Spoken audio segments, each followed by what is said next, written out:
Also, we will conduct another sessions after this, and uh, it hopefully will happen around 12 or 13 August for the third of our session. So please visit us also in here.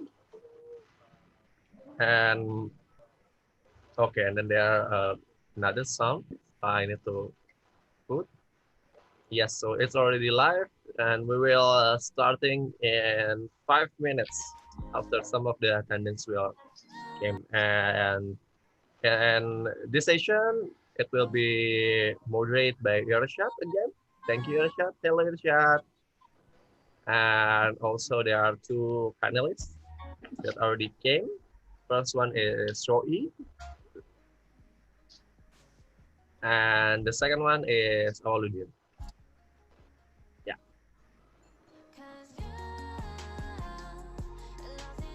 So there are some sound. Yeah, please, it's okay. Royalty free. YouTube not gonna take this down. Anyway, Roy, just to answer your question, doing okay as well. The past month has been hectic, but I'm now in a lull period, so that's all good. I think being hectic in these uncertain times is actually a very good thing. Correct. Yeah. It's better to have job than nothing, right? Definitely. Awaludin is from Indonesia. Yes. Nice Rosie to meet and you. Irshad also from Singapore. You both from Singapore? I'm from Malaysia. Oh, from Malaysia. Okay, nice to meet you. Nice to meet you. Nice to meet you also. So, Vandri, just give us the go ahead when it's time.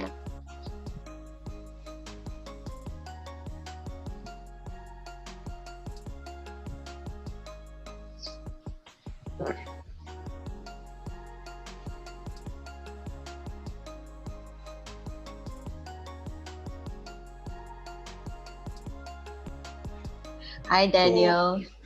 Yeah, Daniel is the only participant. It's okay. Yeah, we can wait.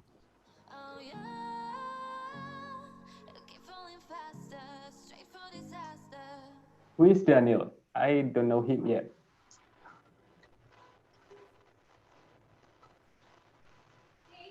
Oh dear, this is not royalty free. Wait. So Daniel is actually the third organizer for today's event.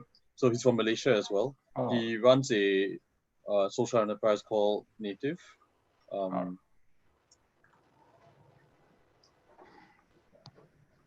Maybe after the session, like we could drag him into the panel as well.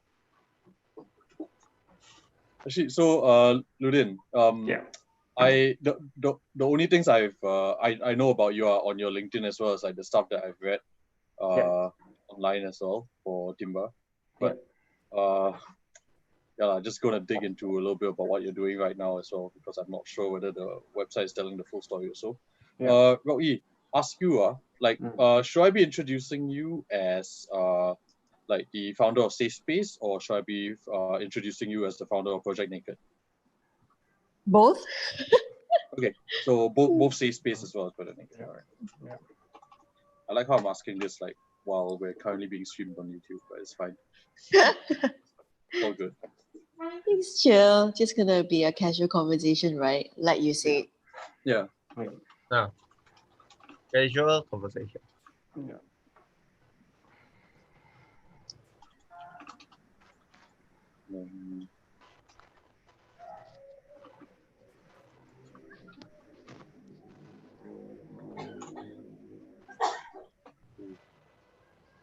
Okay, I think you can start, Irshad. All right. So welcome everyone, as well as everyone that's watching in on YouTube, either live or after the session. So let me introduce myself. My name is Irshad. I come from a organization called Young Sustainable Impact Southeast Asia.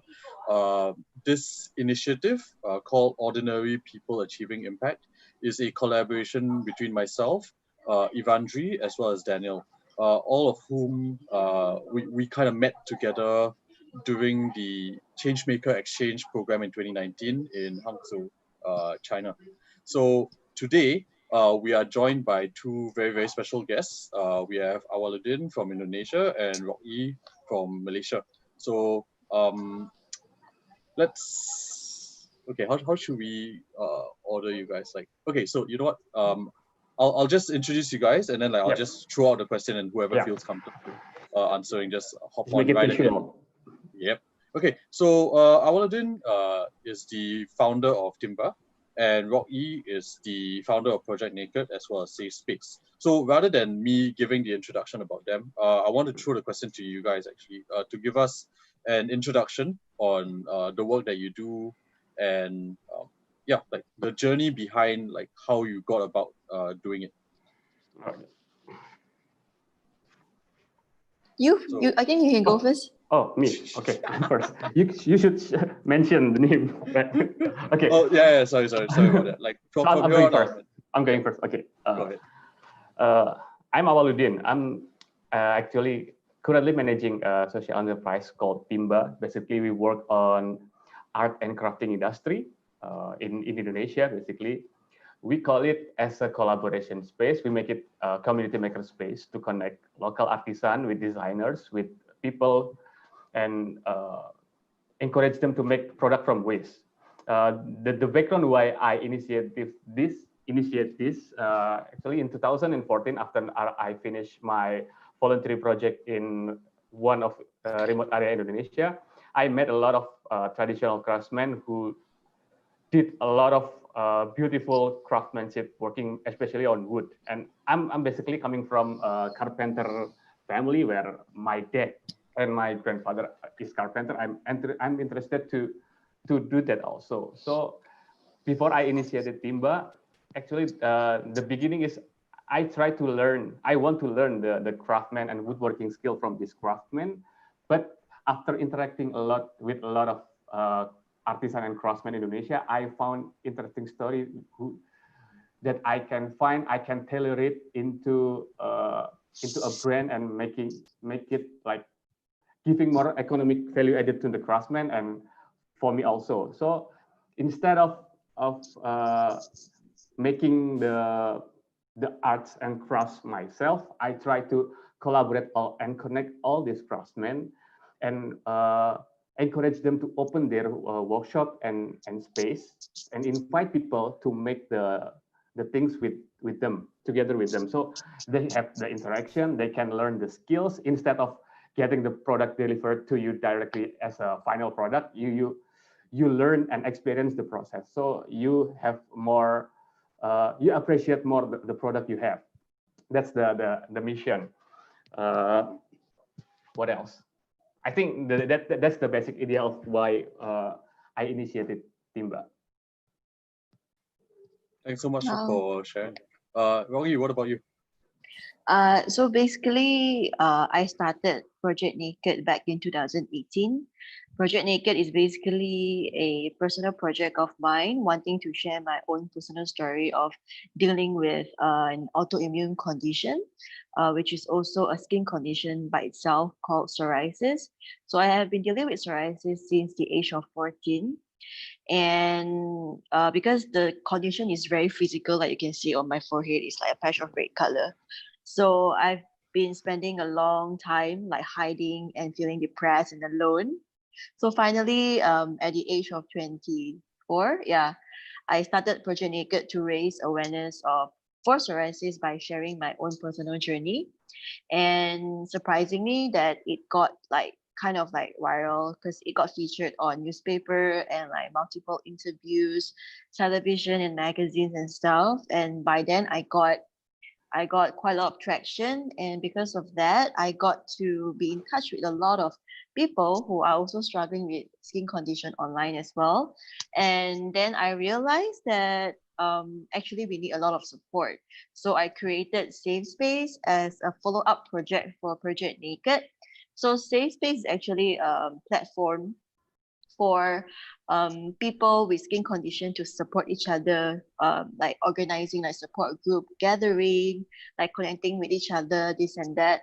But right now, I would like to continue to build it in the way that it's a support system. It's like a support system like a platform for people with chronic condition. So right now I've got people with skin condition, and the next one I plan to um, expand to people with cancer and a lot of other chronic condition as well. And I plan to also collaborate with mental health professionals in order to empower even more people effectively and with a lot of like more professional support in that sense. So because I also realized that mental health workers in Malaysia are not enough, and of course mental health worker in terms of people dealing with chronic condition is basically not enough as well, because dealing with chronic condition is a very personal journey and not many people can relate. So my mission, my vision for Safe Space is to provide support for people with chronic conditions, so that more chronic condition patients will be able to empower others. So hence like creating like a ripple effect. So slowly and step by step, we are reaching there, I guess, moving forward. So yeah, I've been having fun, every Thanks time so much. when I organize. Yep. Thanks so much for sharing that. And I think it's interesting that we have two pretty different perspectives. So basically, for Awaluddin, you work with artisans from all over Indonesia in order to sort of provide them a platform to be able to sell, but also Yeah. like through working with you, like basically you're able to like improve economic opportunities for both them as well as through that process yourself. For Rocky, your process basically and like enables people to kind of feel that they're not alone in the struggles that they go through. Starting with psoriasis, and your plan right now is to kind of expand into other areas of chronic diseases as well. One of the reasons why we wanted to invite both of you today is primarily because of our the focus of today's discussion, which is embracing uniqueness and diversity, and having these two perspectives was something that the team kind of felt very, very strongly for. So to better leverage on your perspectives, time to dig into some other questions as well. So I think the first thing that we'd like to know, based on the work that you do, could you maybe I could both of you kind of give your insights into what are aspects of diversity with regards to the work that you do, like what aspects of them are important to you. um I'll leave it open to you to kind of answer the question, but Awaluddin, like are you comfortable with answering first, or do you need a little bit of time to think about it? I need more time. I think. All right. Rocky, do you have anything in mind right now? Like, what aspects of diversity is important to you, especially when you're dealing with people with chronic diseases? Like, is there any specific thing that drives you within this? Within the whole concept of diversity. The special aspects of diversity. I guess one thing that came into my mind is the importance of understanding. Even because like even when I meet people with the same struggle as me, because we come from different culture, different background, different parents, different people around us, different upbringing. Our experiences, given the fact that it's very similar but also very, very different. So it's amazing that we are able to come together knowing that whatever that we are dealing with is the same, but the experiences are very different. So when we come together and having the purpose of just plainly to understand each other, I think it creates a lot of learning opportunities among the patients. Also, because of that, um, you're coming to understand. So it created a very vulnerable situation, a very vulnerable environment for you to really speak out from your heart. And because of that vulnerability, and because of the fact that they feel safe to be vulnerable, people are able to form genuine and super powerful connection with each other, um, because after each section, people actually get connected on online platform, and they became friends after. And this is the purpose that I'm doing this, because when I was younger, I didn't have anybody to share my struggle with, not even one. And right now, if people are able to talk to just one person when they feel lonely, when they feel sad, I think that makes a lot of difference in terms of having like a very powerful support when you're feeling low and when you're feeling down. So I think that's yeah, I think because of people want to come into this space to seek to understand, embracing diversity. That's fair. That's fair. Awaluddin, how about you? Okay. What really concerns me about diversity is we have attached label that automatically given to us without we can choose that labels that automatically associate to us like race, religion, citizenship, and everything like it's immediately given to us and we cannot change it, right? And because that kind of stereotypes of diversity, we are having different level of opportunity. Like as example, with that stereotypes, we even though we not knowing each other and without knowing what the difference is, because of that stereotypes, we are unable to collaborate. Like as example, we cannot easily collaborate Israeli and Palestinian, North and South Korean person. Then and that will reduce the opportunity to collaborate. Because for me, diversity is an opportunity to collaborate and learn from the good things from other side and combine it with the good thing from our side and make our society better by combining this. But if we attach with that label, with that stereotype that we cannot, it's not our responsibility, right? It becomes a burden to people to learn a good thing from others.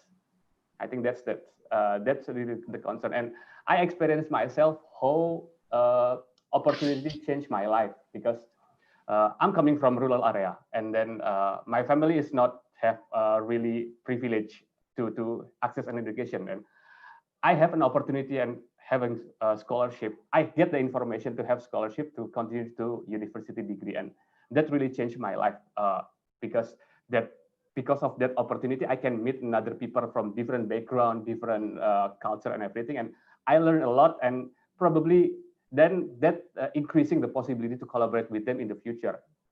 That's why I try to connect this artisan community with people like us and try to open their workshop instead of they making the craft and their workshop and sell it somewhere. Why not to invite people to come to their place, their workshop, doing the things, sharing the story, and probably sharing the knowledge. Because by that interaction, I think we can learn something from each other and taking a good things from each other, and probably it will increase the probability to apply and combine it at your home community to do it something better. You get a different perspective.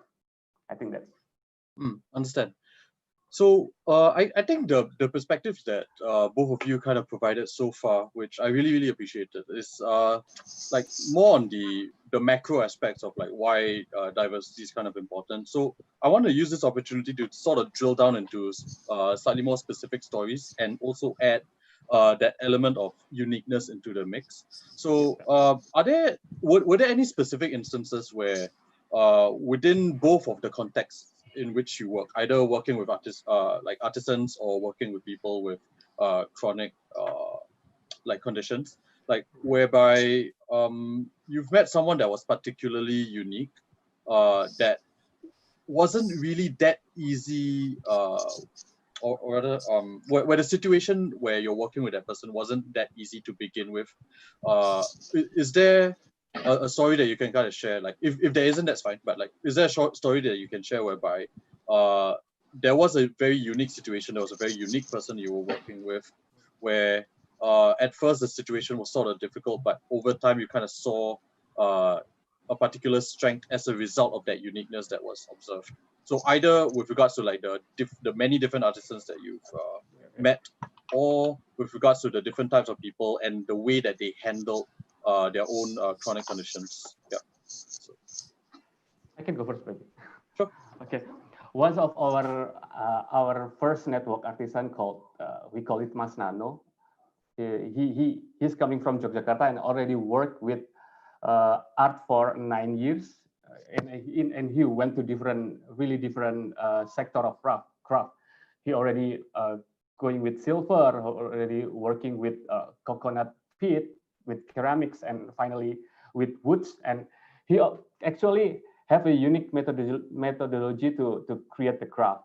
He has his own methodology. He has his own approach in selecting the materials, how to finish it with really natural finishing material, non-toxic and everything. And he also already have a beneficiaries he worked with, like dropout high school student from the rural area and everything. But the thing is, he doesn't get the opportunity to speak up and to write and to tell the story to the audience. So even though he already doing a great job in my perspective, even though he already doing all the SDGs thing and empowerment things, he don't have the channel to tell the story and have the opportunity to access another and bigger audience. Probably if he had the opportunity, he can expand his impact to his community, and he can share and replicate his initiative to other region. But because he doesn't have that opportunity, he only creating impact within his surrounding. So meeting Mas Nano, and then I tried to connect him with several designers and several person, and finally in 2016 he made his first appearance in international exhibition and working with I think one celebrity from Malaysia, I guess, who support him, and it become achievement for him, but also it's a good story to tell, and he reach a wider audience to tell his story, and he's become one of our master craftsmen now.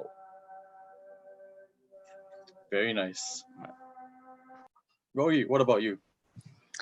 For me, I don't have much of an experience working like closely with other people, but I do face difficulties in terms of if I want to expand safe space, like let's say, if I want to encourage somebody else from somewhere else to organize a session on their own and from their own community.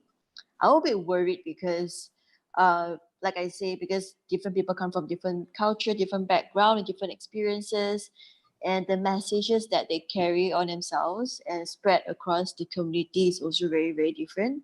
Because I personally also believe in our personal beliefs and our personal energy as well. So, and because same space session is such an intimate session, so I'm very, very careful in selecting people to work with and then to also organize any sort of session. So I do deal with difficulties when it comes to that, but I managed to work together with this girl from Indonesia.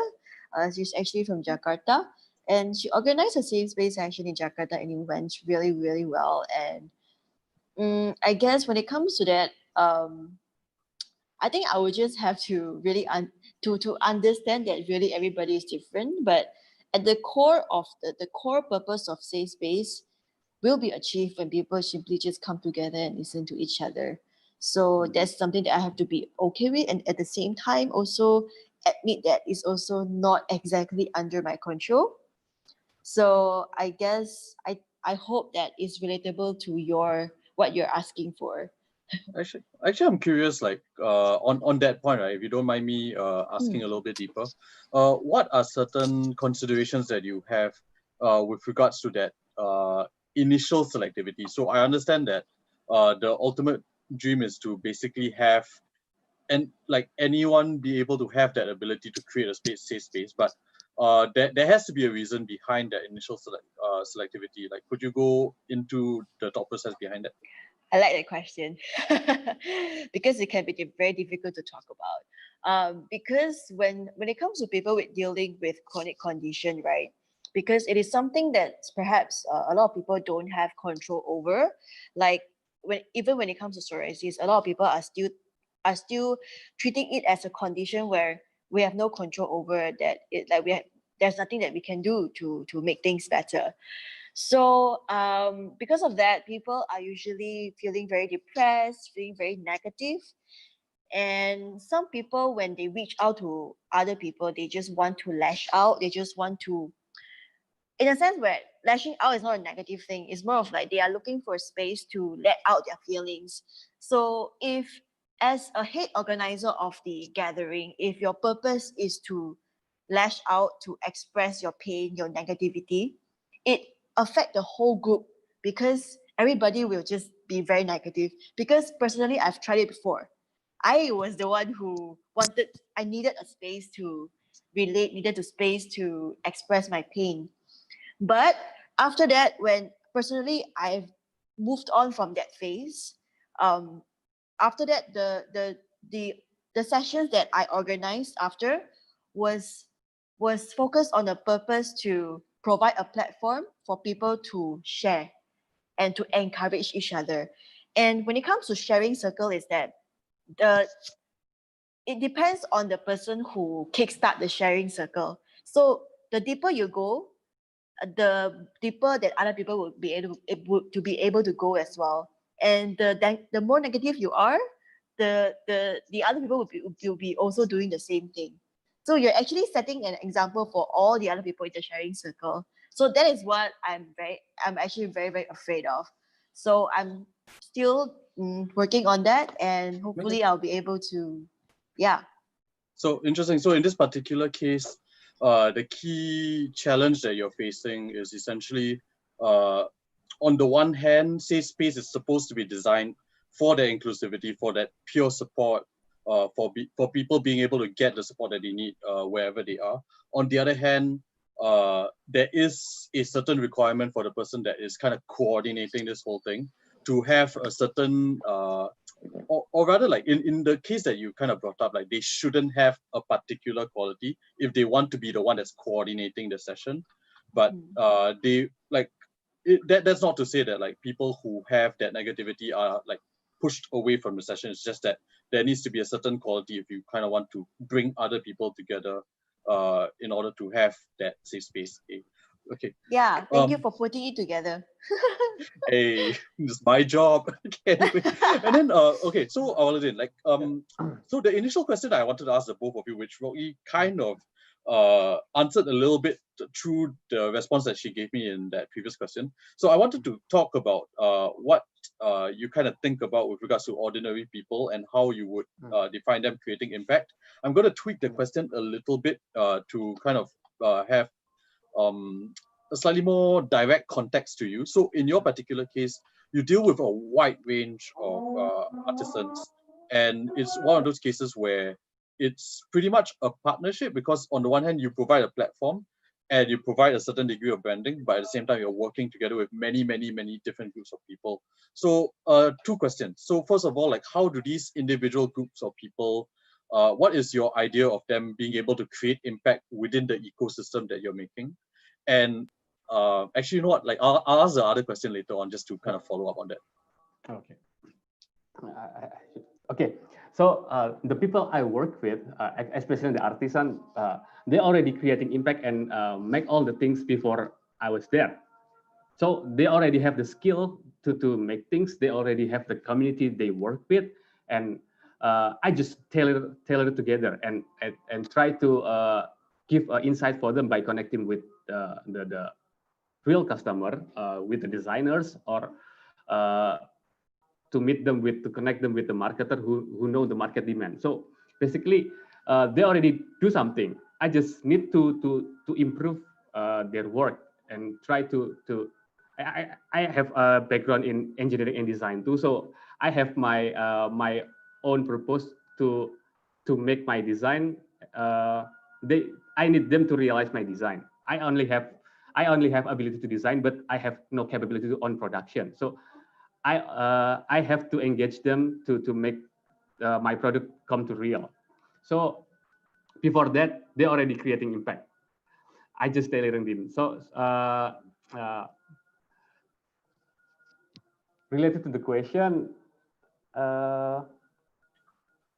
actually, Yeah, I only create a platform to make them to collaborate and know each other and share the insight, because every artisan have their own trademark and methodology, and in Indonesia with so many hundreds of ethnicity and very different cultural background and geographic, they probably find something different from the material, from the methodology, from the philosophy they learn. So at the end, I want uh, all the good things they have at their culture to be combined, because actually the traditional artisan for decades, even from centuries, they tend to make everything as their ancestors told them to. So there are very little innovation in their methodology. So the artisan probably already making one kind of bowl from centuries ago without realizing that the trend is changing, the channel to sell is changing, the methodology also changing. There are better methodology to create better product, create more product, and then to sell it and to tell the story, everything they have in their culture, which is really unique and really rich, but without being connected with the right person, it will be disappear, because all the artisan mostly now, it's very rare for me to see an artisan who have like in their 20s or 30s. Most of them are 40s, 50s, and in my perspective, when these people pass away, we lost of big books of big history books we lost, because their knowledge is not written, right? They are only being told by experience. So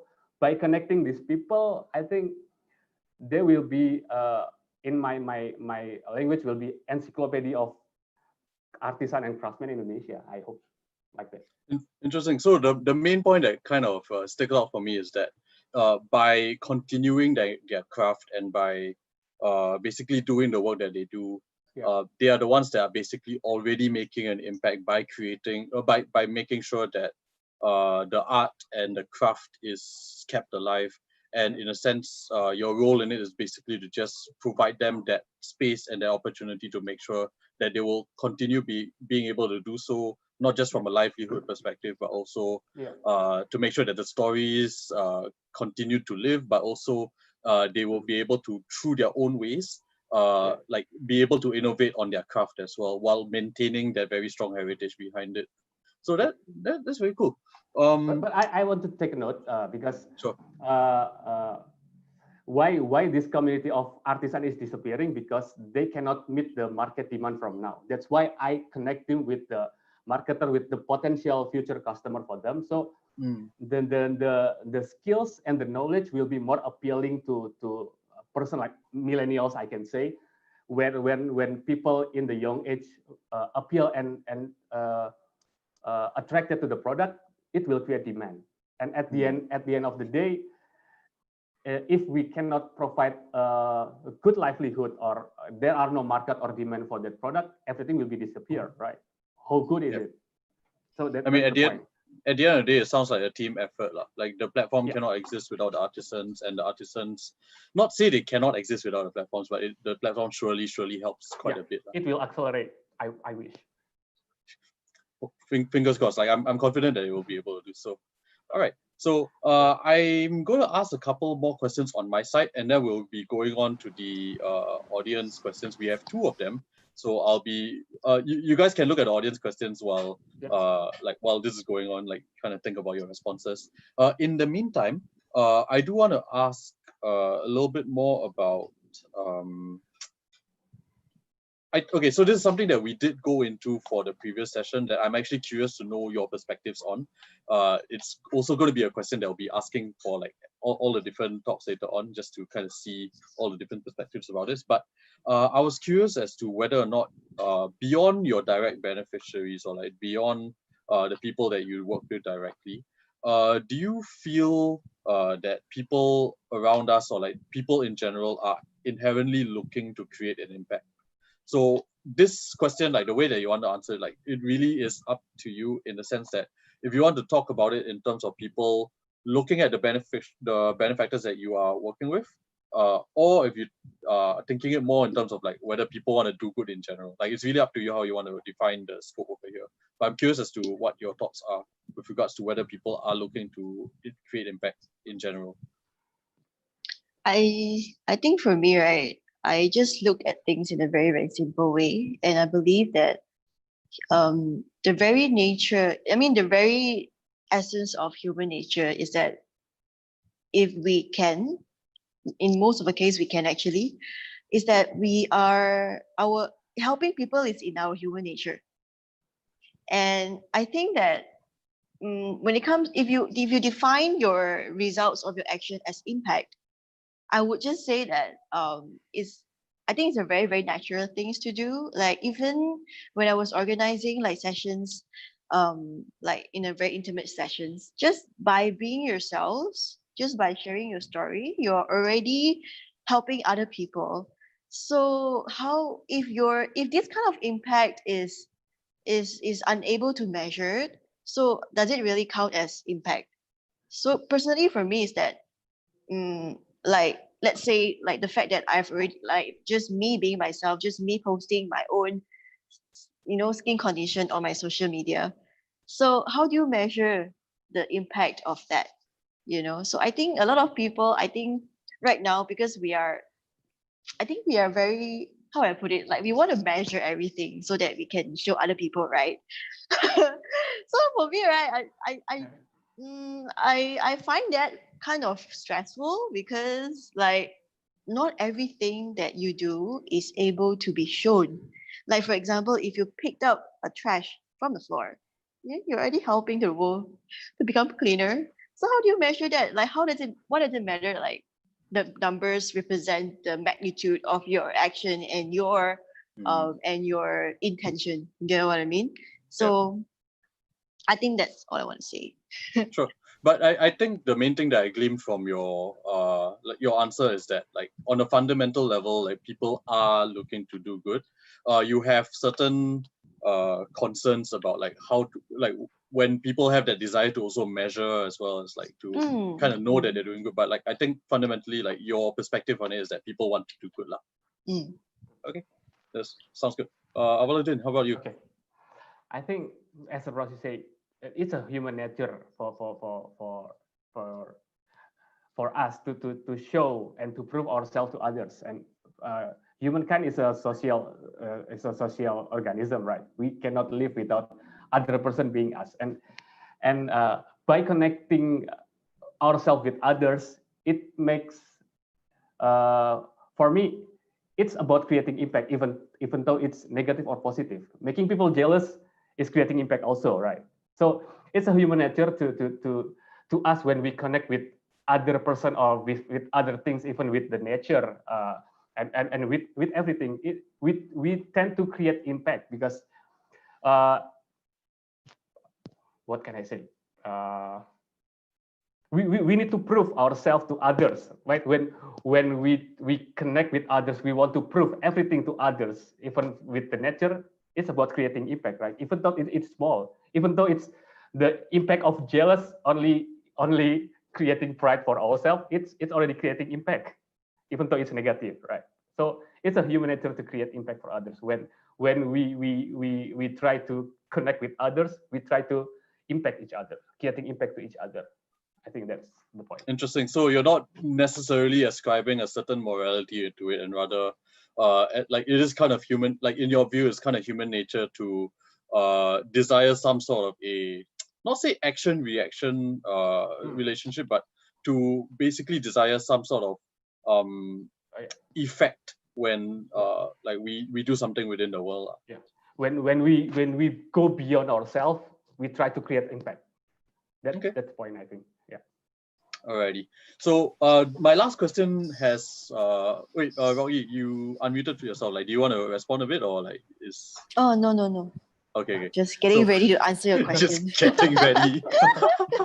Alrighty. So before I go on to the audience questions, right? Like I just want to ask one last thing about um, I guess like matters of urgency that you kind of observe, maybe beyond your specific sphere of influence. But yeah, so within your own countries or within maybe the region, really up to you. Like, what are some areas that, in your view, there is a certain matter of urgency where you would like to see more ordinary people like achieving impact? I can go first. All right. In Indonesia, the population is really huge, and the people like really diverse. They live in really different area, but the most not only happen in Indonesia, but in most of the country, they focus the issue on development in the metropolitan city and everything. Even though the reality is most of the people still live in rural area. The policy tend to push people work on what they call modern things. They push them to work. They transform their agricultural nature to more industrial, doing more on like that. Even in fact in Indonesia itself, the population like 70 to 80% still live in rural area, and they still in underdeveloped infrastructure and everything. So I think it will be more impactful if the policy more giving more accommodation and accommodate more to people in rural area to create impact, because at the end of the day, we still rely on rural area. Even though for the food, if there are no rural area traditional artisan farmers, people working with the basic things, that basic needs, we cannot live. So I think it will be more impactful if we accommodate people in rural area, in area with not really it not in the metropolis area, to have the opportunity to share their stories, share their knowledge, share their view, and we have the channel to make it like they we provide the channel to these people, these ordinary people, to speak and have access to the policymaker. So their voice will be heard, their voice will be considered, because most of the time in our society, the person we heard is mostly the businessmen who create a huge profit or making a big factory and everything, but we never heard, never hear, and never accommodate the majority of people who actually have their own perspective. And sometimes their perspective is really simple, but actually it's actually essential for our life. Mm. So basically, you kind of feel that there's a certain urgency to not just provide more structural support to people in rural areas, but also to provide them access to both the policy making process as well as like just giving them like a stronger voice in general. Yeah. Okay. All right. Rocky, what about you? For me, when it comes to this, is that I think there's an urgency for people to be themselves. So in this area specifically, I'm referring to people with any form of disability, because Mm. I myself, when I was younger, because of this chronic condition, I actually had to stop studying for a while. I actually had to take a break from life, and disappear from life for a while, because there was so much shame and so much frustration. So I think if people are empowered to a point where they're able to be themselves, where they voice out their demand, and they show up as themselves, and they take up space for themselves, is that you are admitting to we are admitting to our weaknesses, as well as we are also riding on our strength, and just Mm. by being ourselves, so we can actually how would I say, inspire a lot of projects. Like for example, there's this project in New York. They are creating like a swimwear for people with chronic condition. Like for example, like for people with kidney problem, they're actually carrying a pouch outside of their body, because it's for their kidney. And so yeah, they create all these special products for them, just like having like some like this kind of special how would I put it, like if you're voicing out means that you're showing other people that you exist, and because of that, people understand that you have different needs, and the community around you will change according to your needs because there's a demand. So after that, slowly, because of awareness, because of all these people started to empower even more people, and perhaps we can encourage even more changes when it comes to disability facilities, for example, or maybe like the change in company policy that they are able to support people with disabilities. And like you'll be surprised, people with disability, their employment rate is actually pretty low. And Mm. also slowly we're able to move up to the government level to have changes in the government policy in the nationwide. So that's my answer. Understand. So giving people both the confidence as well as the ability to be able to be themselves, be it if they have chronic conditions or like certain disabilities or really any, like I think it's something that's pretty much generalizable from there. Mm. All right. Okay, so I'm gonna move on to the audience questions. So we have a couple, like both of them are specific to each of you. So maybe I'll start with the one for Awaluddin. So we have a question which I'm gonna press the answer live button because we can do that. So the question is like, do you think that the artisans that you have worked with were already aware of the value of their skills before they met you? They actually have their own awareness on their own perspective. They already have, they already know the value of their product, their skill, and everything. But that's why I'm pointing out the importance of opportunity and channel to speak, because when you only talk with the neighborhood about your value, it will creating no the magnitude will be small, right? But if you have channel to speak with, I could say President Obama as example, the magnitude will be huge, right? So the people already don't know the value, but because they have no access to in the information, what the demand now and everything, they cannot scaling their impact. They cannot tell the story. It will be different if they know the information and everything. As example, I work with craftsmen since 2015, only 5 years. But because I know what is SDGs, what the channel to speak and everything, like opportunity comes to me, the scholarship, the invitation to speak and everything, they come to me, even though I only knew about, I think I know nothing about craftsmanship and woodworking, right? But because I know the channel, I know why to speak, how to find the opportunity, how to find the right person to talk to and to collaborate to. I have more opportunity to create impact, right? Compared to the artisan who already work with and perfecting their skill for decades and already implementing the sustainability. They cut the trees with the ritual with some kind of restriction. They already knew it and they already apply it for decades. But because they have no channel, have no opportunity and everything, they being left out. They're being marginalized compared to us, a youngster who knew nothing but know the market demand and know the channel. We can just rise up, kind of. Understand. So it's not so much a lack of understanding of the value or like a lack of confidence. It's really just a both a knowledge gap as well as a opportunity gap that really hinders the potential of the artisans that you're working with. Okay.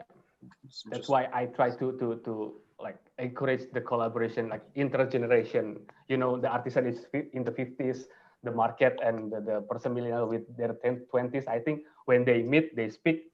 At the beginning, there will be gap at their knowledge and the communication process, but after several times, they will be learn each other, I guess. All right, thanks for sharing, man. Yeah. And Rocky, I have one question from the audience from you. It's a bit long, so I'm I'll looking just at it. I'll just read the entire thing for the benefit of like the YouTube audience now and later on as well. So the question goes: it's really interesting to hear about how someone owns their personal experience and gains control over things that you normally think you can't control. So psoriasis, circumstances of your birth. So the question goes, what do you think helps someone realize that they can gain control of their life circumstances, especially those that are considered disadvantaged? I love this question, first and foremost.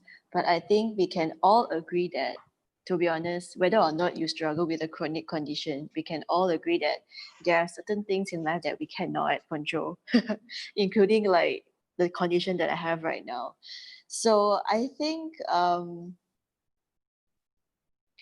what helps someone to realize that to a certain extent to gain control over our circumstances is that we can focus all our energy into be in service to others, to be in service for others. Because when you see people doing that, and it brings the person so much joy, and it encourages you to do the same. When you do it, it gives you so much of a sense of purpose that you want to keep doing it. So because I've come across plenty of people who also have suicidal thoughts because they confess to me on my social media. Mm. So what can I do? Like, you're telling me a problem that I can't have any power over. Like, I can't tell you to don't kill yourself, but I can show you that, although that you are at a disadvantaged position, you can still live your life to 100%. So it really depends on what you focus on. So because ultimately what you focus on grows in your life, right?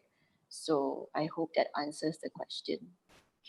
So basically, like, there are a bunch of circumstances that are beyond our influence, beyond our control. But so it's not so much about. So going back to the question again, like, So what like, helps? yeah, I think one of the things that I am trying to do with Safe Space is because I'm trying to encourage more people to hold Safe Space session on themselves, by themselves, so that they can have a taste of, like, because of me stepping up, this community and this platform is able to grow, and also able to empower even more people out there. And I want people to have a taste of it. But of course, the mechanism I'm still figuring it out. So yeah. Hmm. No, that's fair. So before we end today's session, so I know there's no more questions from the audience right now. I do have one last one, which I am so sorry I didn't include in the It's list. okay. But Saw it okay, coming.